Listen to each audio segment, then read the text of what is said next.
মুফতি মাওলানা আমির হামজা সাহেব নিজেকে আসলে উপরওয়ালা বলেছেন। আপনারা পুরো বক্তব্যটা দেখবেন।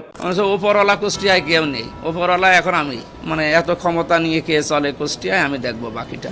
আমি তার পক্ষে বলছি, বিষয়টা এমন না। উনি বলছেন যে হসপিটাল ভিজিট করে হসপিটালের যে অনিয়মগুলো আছে সেই অনিয়মগুলোর ক্ষেত্রে তিনি এটা বোঝাতে চেয়েছেন যে এই অনিয়মগুলো কেন হয়। তো লোকেরা জবাব দিয়েছে যে উপরওয়ালাদের কারণে হয়। আসলে কথাটা হয়তো উনি বোঝাতে চেয়েছিলেন উপর মহলের কারণে হয়।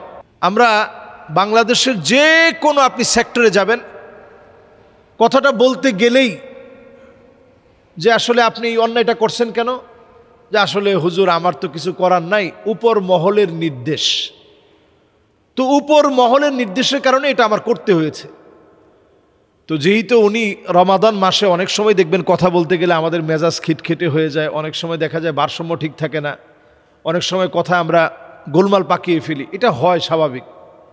তো উনি উপর মহল বলতে গিয়ে উপরওয়ালা বলে ফেলছেন, যে এখানে তো উপরওয়ালা বলতে কিছু নাই, উপরওয়ালা এখন কুষ্টিয়ার ভিতরে আমি। এটা একজন এমপি তার মাসউলিয়া বুঝাতে গিয়ে বলছেন, কারণ কুল্লুকুম রাইন ওয়া কুল্লুকুম মাসউলুন আন রাইয়াতিহি, প্রত্যেকে দায়িত্বশীল, দায়িত্বের ব্যাপারে আপনাকে জবাবদিহিতার সম্মুখীন হতে হবে। এজন্য বর্তমান পার্লামেন্টে প্রায় 24 জনের মতো ওলামায়ে কেরাম আছেন। আমরা দেখতেছি সবাই এত দৌড়াচ্ছে সুবহানাল্লাহ জনগণের জন্য। গতকালকে দেখেছি যে একটা জায়গায় উঠার জন্য লিফট বন্ধ। তো আমাদের সিলেটের এমপি সাহেব মাশাআল্লাহ তিনি আলেম, তিনি চলে গেছেন, গিয়ে বলছেন লিফট বন্ধ কেন, জনগণের টাকায় লিফট বন্ধ থাকবে কেন।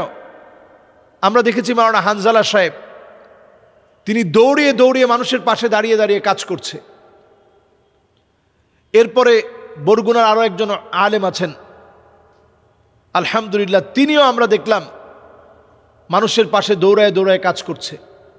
তো আলেমরা যেখানে আছেন এখানে কল্যাণ আসার জন্য আমরা প্রত্যাশী। আমরা দেখেছি রংপুরের মিঠাপুকুরের আমাদের মাওলানা নুরুল ইসলাম সাহেব, আমরা নুরুল আমিন সাহেব, মাওলানা নুরুল আমিন সাহেব, তিনিও মানুষকে সেদিন খুতবার মধ্যে স্পষ্ট বলেছেন যে যদি আমাকে ফোনে না পান, আমার বাসায় গিয়ে যদি আমার দায়িত্বের কারণে আমাকে না পান, মাওলানা নুরুল আমিন সাহেব যে কথাটা বলছেন জুমার মধ্যে, ওইটা আমি কোট করছি, বাসায় গিয়েও যদি না পান তাহলে আমাকে যেখানে পাবেন আমাকে ধরে ফেলবেন, হাত দিয়ে ধরে আমারে সোজা করে দিবেন, যে আপনারা পাই না কেন। তো একজন এমপির বক্তব্য যদি এমন হয় যে হাত দিয়ে আমাকে সোজা করে দিবেন, তো এরকম এমপি তো আমাদের প্রয়োজন, যারা জনগণের জন্য খাটবে, জনগণের জন্য কাজ করবে, যাদেরকে পাবো বলে আমরা ভোট দিয়েছি। তো আমরা আশাবাদী যে আমাদের যারা ওলামায়ে কেরামের একটা বহর এখন এবছর পার্লামেন্টে গিয়েছে, একটা পরিবর্তন আসবে ইনশাআল্লাহ। এই পরিবর্তন আসার ক্ষেত্রে মিডিয়া যেহেতু আলেম ওলামাদেরকে অনেক সময় নেগেটিভভাবে উপস্থাপন করার চেষ্টা চালাবে, নেগেটিভ প্রচারণা চালানোর ক্ষেত্রে এই ছোট ছোট কথাগুলো কিন্তু বড় করে হাইলাইটস করবে। যেমন এই কথাটা যে আমি এলাকার উপরওয়ালা, আসলে এটা বাহ্যিক দৃষ্টিকোণে কোনো ব্যক্তি এই কথাটা বলতে পারে না। কেউ যদি বলে যে আমি উপরওয়ালা, উদ্দেশ্য যদি এটা হয় যে আল্লাহর ক্ষমতার সাথে তার ক্ষমতা বোঝানো, তাহলে এটা শিরক হবে। আমি নিশ্চিত একজন আলেম ন্যূনতম সেন্স থেকে এই কথাটা বলতে পারে না যে আমি উপরওয়ালা।